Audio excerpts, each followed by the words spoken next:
Astra Abyssosque. We meet again, you two. Hi, Catherine. Do you have any commissions for us today? Commissions, huh? Let me think. Oh, how about this? Please attend the Academia's Academic Symposium this afternoon and recite a love poem on stage. Wait, say what now? And if possible, please also use your camera to capture the reaction of the audience upon finishing the poem. Huh? What kind of commission is that? I see. It appears that you're not interested in this commission. In that case, please go to Port Armos and convince the Eremites there to spend some time volunteering at the local orphanage. Hey, that's not any better. I'm sure the mercenaries will have some interesting reactions as well. Paimon's gotta ask, just who exactly has been submitting these commissions to the Adventurers Guild? Oh, the commissioner? Well, actually, I just wanted to see the two of you in action. Was it so obvious? I was hoping you would actually take one of those commissions. That kind of chance to observe humans doesn't come by often. Ah, so it's Nahida. Paimon just knew Catherine wouldn't crack those kinds of jokes. When did you get into her head? From when she said, "Ad Astra Abyssosque." So it's been you this whole time? Are you done resting up, Nahida? Yes.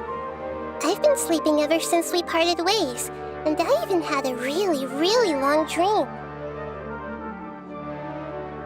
It was another dream about the Sub-Zero's festival, except it was a happy one. In my dream, I was sitting in the middle of a flower terrace, and everyone in Sumeru City was holding hands as they danced in circles around me. They danced round and round, and everyone looked really happy. I also got to sit on a gigantic flower carriage. Ferris, the Knight of Flowers, raised me really, really high above the ground, and I was throwing an endless amount of Yalda candies at the children. You know, Nahida, maybe your dream is how the Sub-Zero's festival really should be. It's meant to be a joyous time where everyone gets together to celebrate your birthday. Huh? Wasn't I describing a really happy dream? Why are you both looking at me like that? Wait, could this be an example of the emotion known as pity? No, we aren't pitying you. That would only make everything worse. We just don't want you to feel too sad. By the way, have you had a chance to visit Dunyarzad? How's she doing? The Homiyanis haven't allowed any visitors after the festival, so we haven't been able to check on her. Yes, I paid her a visit right after I woke up. She was resting at the time. Her condition is stabilized. However, since Elazar is a manifestation of the withering on the human body, we can only cure it by finding a way to take care of Irminsol's own withering. But for the moment, our top focus should still be figuring out what the sages are up to and what they're planning. Right. Who knows what'll happen if they manage to pull off another scheme like the Samsara of the Sub-Zero's festival? So our first priority should be investigating and putting a stop to the sages' activities.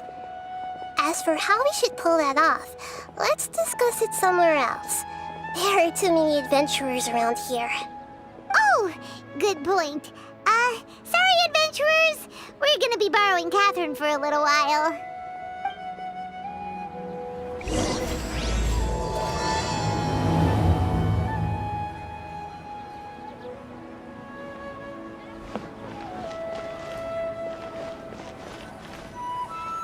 Let's continue our chat here. Okay, so do you have any ideas on how we can investigate the sages, Nahida? Actually, I've already done a little bit of work on that. But for now, I want to hear your thoughts.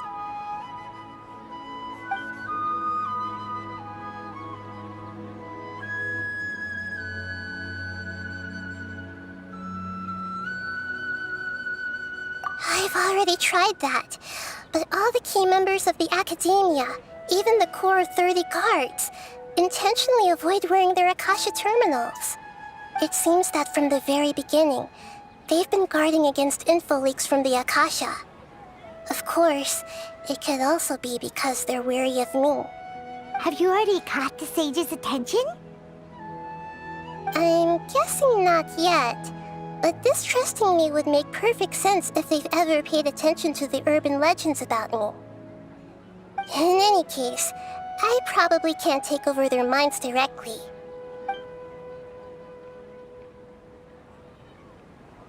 No way, that's too risky. You mean it'd be too easy to get caught? No, it's not that.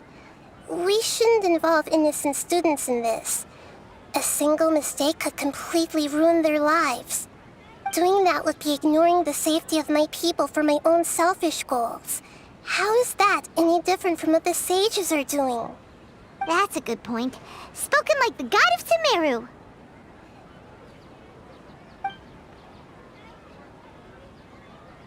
We're in the dark as of now. Since we still don't know anything about their goals, any rash move could tip them off and lead to terrible consequences. After all, every person in Sumeru City is one of their hostages. Are we really out of ideas? Nahida, you're super smart, so you already have something in mind, right? Don't keep us in suspense. Spill the beans already. According to a popular theory from the Vahumana Darshan of the Academia, rejecting impractical motions at the beginning of a planning session will give more weight to the actual proposal. Okay, but aren't you the god of wisdom? You don't have to use that kind of gimmick to make us take your ideas seriously. Well, I've been thinking that if I can't directly possess the leaders, and if I can't get ordinary people involved, then I should find someone who's already involved, but hasn't decided to side with the sages.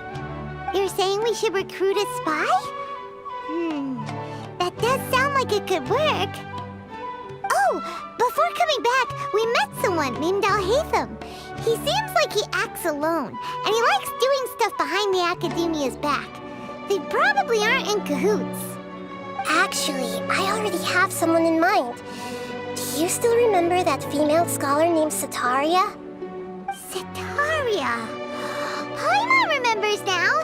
Isn't she the one who's always trailing behind the Grand Sage of the Academia?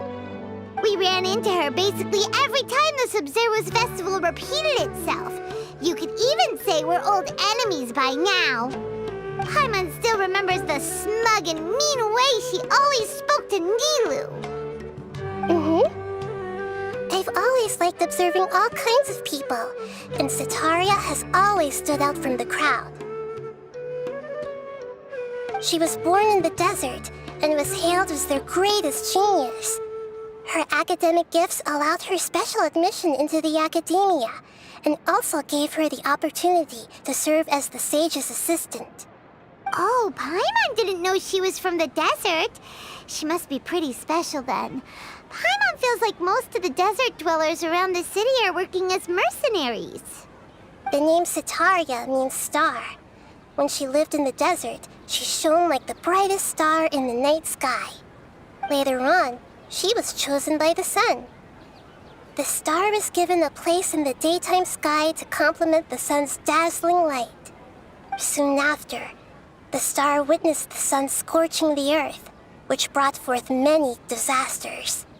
The star began to waver. Instead of staying beside such a sun, wouldn't it be better to return and light up part of the night sky? But in the end, she couldn't give up the radiance of daytime.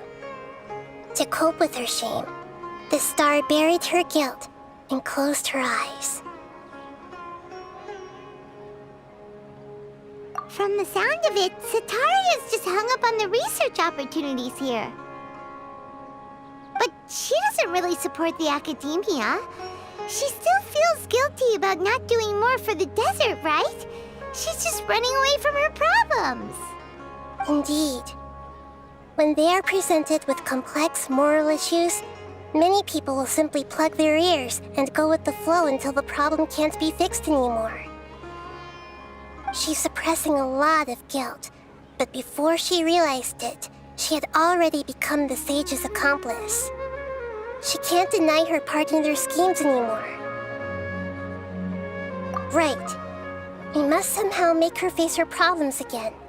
That way, not only can we get useful intel from her, but she can also use it as an opportunity to redeem herself.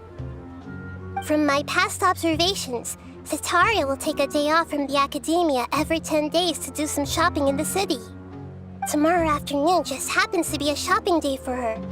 That'll be our chance. To prepare, let's go check out some of her favorite spots and have a quick chat with a few of the vendors there.